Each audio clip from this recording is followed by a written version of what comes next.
What's up, guys? So I wasn't gonna make a video today because like it's really dark outside and I don't really use lighting in any of my videos. I usually use natural lighting, which works the best.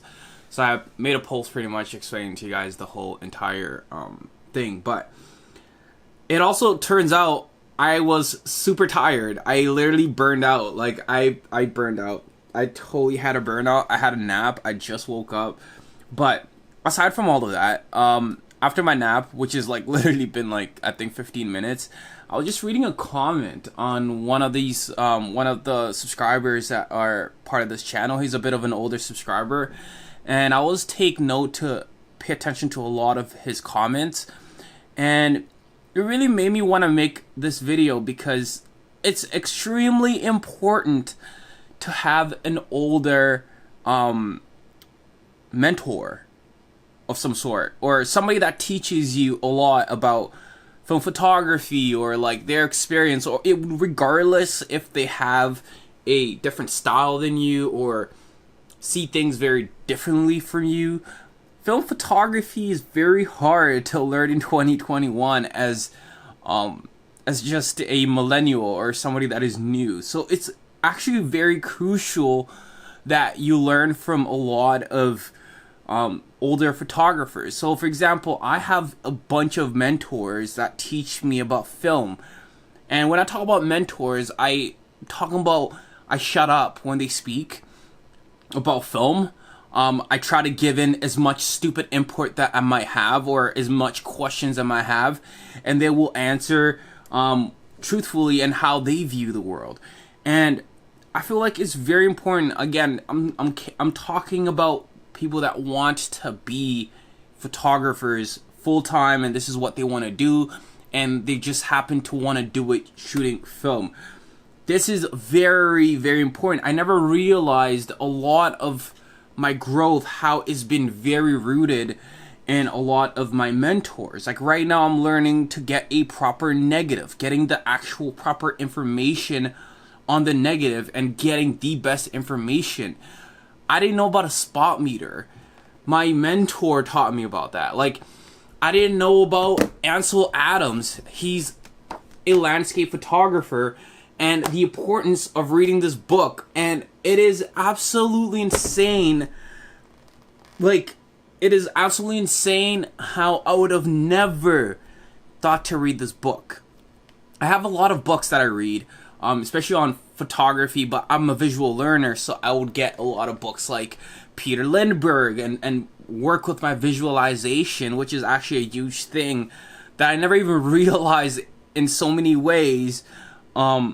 And that's how I thought I was learning. But there's so much more that these older guys have that we need to pay attention to. And again, this is just one of those videos that I don't care I make money off of, or it gets like 100 likes, or it gets like 50 views. I don't care. Whoever watches these videos, I strongly know you have a passion. You have, you see the value in what I'm saying, because I know it has value. Because my mentors are the ones giving me this knowledge, and they literally tell me, Shingy, you're on the right path, okay?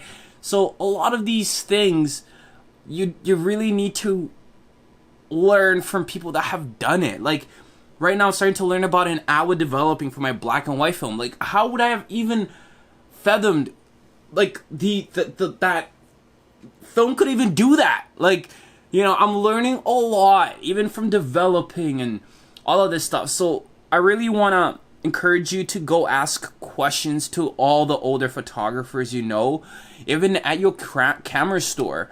Go do that, because those guys have a lot of information, and it's very important that you show enthusiasm, because a lot of these guys, they already have that view that younger photographers do not care about photography that much, or like don't really know that much in general. And it's very true. We do not know much about photography. The things that I'm learning right now in film are going to make my digital work drastically, like not necessarily like little by little, drastically change. Shooting with intention, understanding the way light works, not necessarily only visually, but how it works when, let's say, for example, how the camera works. Like digital, you cannot retain highlights in digital, but on film you can retain highlights. Like all of those things, I never had an understanding of them until I started using a light meter, and I started learning about film and all of this stuff. And I feel like our generation, especially for the people that don't take it that seriously, they just do it surface level and they don't question, and that is such a huge disease and a huge problem. We are so taught. I was talking to my buddy Elijah today. Like, everybody just goes on YouTube and they see their YouTubers. I'm not going to name people's names because that's not what I want to do. And they're like, oh, overexposed by one stop and everything's going to be okay. And I was talking to him about that today, and we're talking about how lenses even work. And we're talking about that with, like, what if box speed could be the sweet spot of your film, where you're gonna get the sweetest colors, you're gonna get the best things. And we're talking about, again, these are just questions, right? These are not things I've answered, but a question needs to come up in order for you to get the answer and to shoot with intention. And I might even mind blow you right now with some information that I just recently learned. Every single lens, especially older lens, they have a certain characteristic to them. Not necessarily, we're not talking about the way they photograph. We're talking, well, the way they photograph, but we're talking about from a certain range of aperture, your lens will literally react differently. Your lens actually have a sweet aperture and a sweet distance level where you will literally get a different type of compression. We're not talking about bokeh. Bokeh is different. The bokeh, everybody knows about that. We're not talking about that. We're talking about a certain look, a certain characteristic that totally is not like influenced by distance or influenced by certain things. It's only influenced by the certain aperture you're shooting. And you hold like what? Now I'm like curious, where is the sweet spot for my lens? Like all of these things, I want to know these things because I'm somebody that really cares, man. Like, I care. Like, I really care. I want to get the best result. I do not care about YouTube and videos and, oh my god, like, I need to record this video. I don't care, man. Like, I want to be an amazing photographer. And caring about these things is what gets you there. When you care about your negative and the information being sent on to your negative, that only gives you the ultimate input and the best photo. So we're talking best highlights, best shadows, best colors. And those are the things I care about, like, a lot. Like, the last video I just did on fog photography, I was using a spot meter, and I was talking to my buddy, and he's like, when you're using a spot meter when the scene is so sketchy in terms of like the fog, it's hard to get proper readings.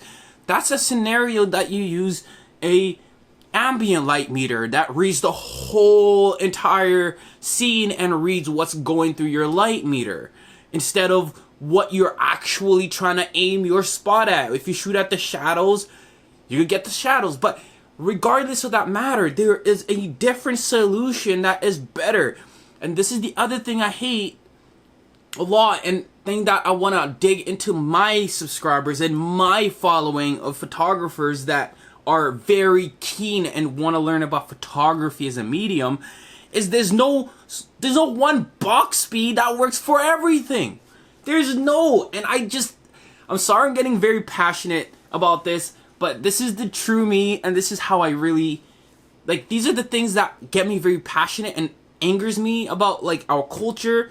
And why, again, like, I want to protect my energy and my inner creator by being off social media is because of stuff like this, where everybody assumes that, oh my god, Portrait 400 is the only way to do things. No, there isn't. Until Fuji Pro 400H was discontinued, there was another film stock that was extreme pro level that was getting the job done. And getting it done way better in a different scenario than Portrait 400. I'm not gonna take Portrait 400 and go shoot a landscape. There's nothing wrong with that. And again, like, I want to have constructive conversations that build us to think. If you're watching this and you're somebody that gets triggered, oh my god, you just Portrait 400, oh, he hates it, oh, I want to like just constantly just, oh my god, like you're somebody that is triggered, this channel is not for you. I want to trigger people that can think and not get offended based on the fact that I just dissed Portrait 400. I have 5 rolls of Portrait 400. That is not the matter of the case. I'm trying to... I wish I had a singing bowl. I need a singing bowl. Because, again, Shingy, protect your energy. Protect your energy. Worry about yourself. Worry about yourself. You can't help everybody. Worry about yourself. Try to help whoever can retain it. Try to help whoever can. You can't help everybody. You cannot help everybody. You cannot satisfy everybody. All I'm trying to say is there's no one way, and you need to start questioning, especially if you really care about photography and film photography. You really need to start questioning other means of doing things. Like Portrait 160 is a incredible film. A lot of people don't shoot it, they go to Portrait 400. But if you're in a sunny situation, very sunny situation, it's just not practical to shoot 400 speed film. You're not gonna be able to open your lens or use your lens to its utmost abilities, where you can't open up at literally 400. You cannot open up. So don't be lazy. Pick Portrait 160 and shoot that. It will probably give you better colors. Because one, your scene could be very different because it's so bright. So the colors you might get from it are going to be so different that you get from Portrait 400.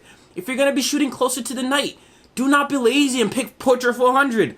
Buy Portrait 800.